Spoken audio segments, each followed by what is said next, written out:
Sarah Mondragon.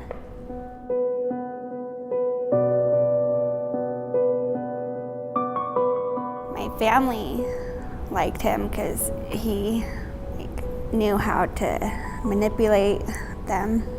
He would take out the trash for my grandma and bring in the groceries for her, just doing things that he thought would win them over and make them like him. But all my friends who really knew him, they didn't like him at all, and they were very vocal about it. They would tell him to his face. So I wasn't allowed to hang out with any of my friends after that. So that's when I started trying to break myself from him, telling him not to come around, and I just needed a break. It seems like he just got more aggressive after that. He was never physical with me, even though I had heard about him being physical with former girlfriends. He was never physical with me. So I didn't think I was in danger. The night of the attack, I was putting my daughter to sleep watching Sophia the First. She had fallen asleep and I was probably on my phone Facebooking or talking to friends, and he starts calling my phone, telling me to answer the door. He has a present for me, which usually meant weed or alcohol. It was just a trick to get me to open the door.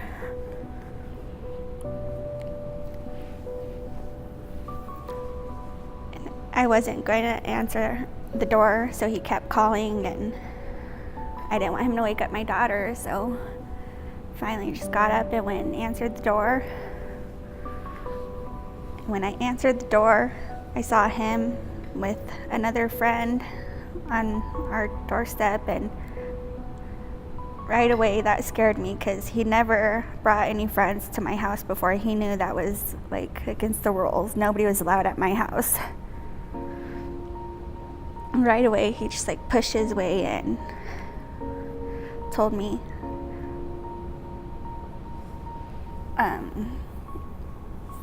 he was gonna take some stuff, and I confronted him, told him, "What are you talking about? You're not taking anything." And at that point he got mad and threw me on the ground and started punching me in the face, fighting with me, and told me, "Don't scream and I won't hurt Catalina, my daughter." And he held his hands over my mouth. And I fought with him, finally got him off of me, and I jumped up and ran to my room as fast as I could. I almost ran into the door. And I got in my room. I grabbed my daughter, I gave her a kiss, sat her on her bed, and I told her, "I love you, be good." And at that moment, he came in the room right behind me, stood against the door in the corner so nobody could come in or out. He yelled at me, "What did you do, Sarah? What did you do?" And I yelled at him, "I didn't do anything. What are you doing?" And then he just came at me. And at first I thought he was just hitting me. I didn't realize I was being stabbed until he got behind me and stabbed me in my neck. Then I fought as hard as I could to protect myself and my daughter.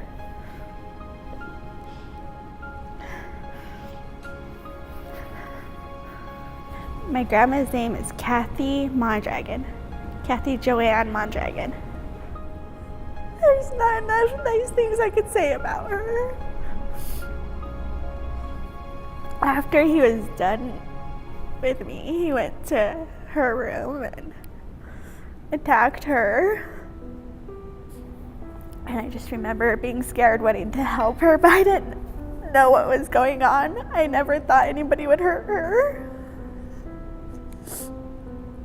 I banged on my wall, which was the next door neighbor's bedroom wall.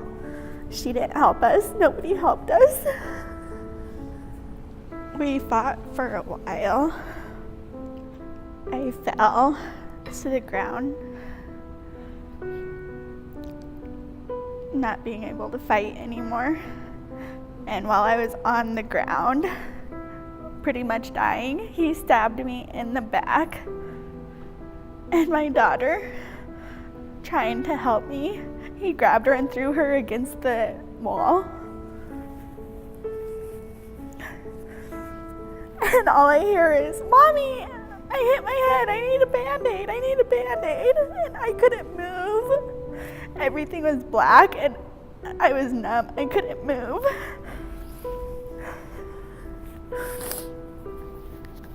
And she came over to me, crying that she needed a Band-Aid. And she grabbed my hand. She said, "Come on, Mom. Let's go, Mom. Come on." And as soon as I felt her hand on mine, I somehow just snapped out of it.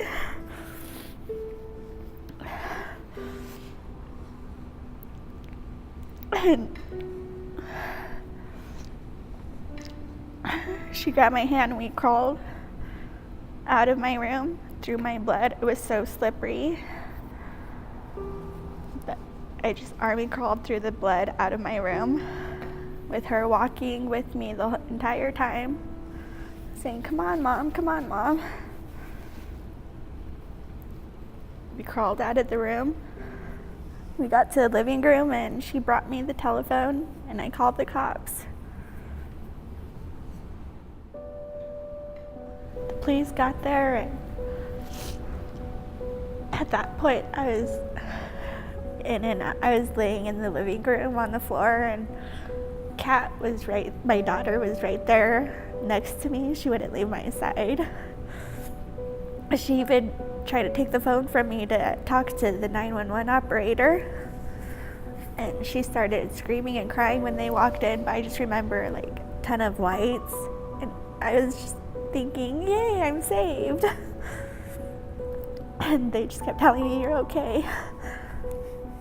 And then I heard my grandma was gone. My heart dropped.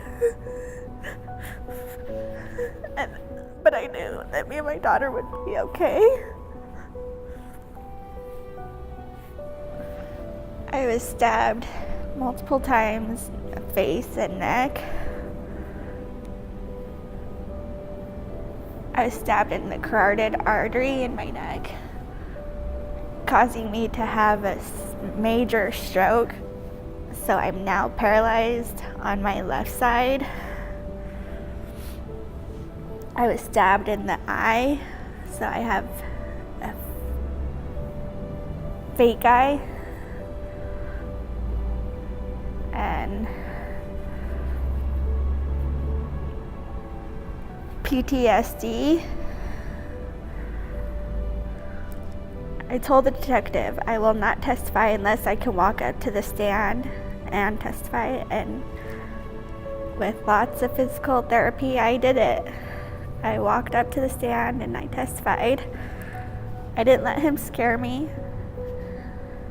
I walked up there and I was strong and I testified. I told them what they needed to know and I put him away.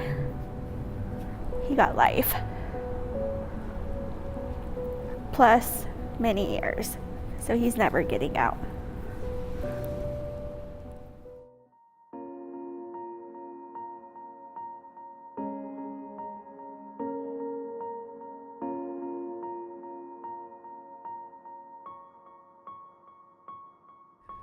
I am doing this because I don't want anybody else to become a victim or go through what I have been through. If I could get my story out there and show people what to look for, what signs to look for, then I think it'll be worth it to get my story out there. And I definitely don't want my daughter to be a victim. Me and my mom have both been victims of domestic violence, and it is my mission to have my daughter not be a victim. I will do whatever it takes to make sure she doesn't go through the same cycle as us.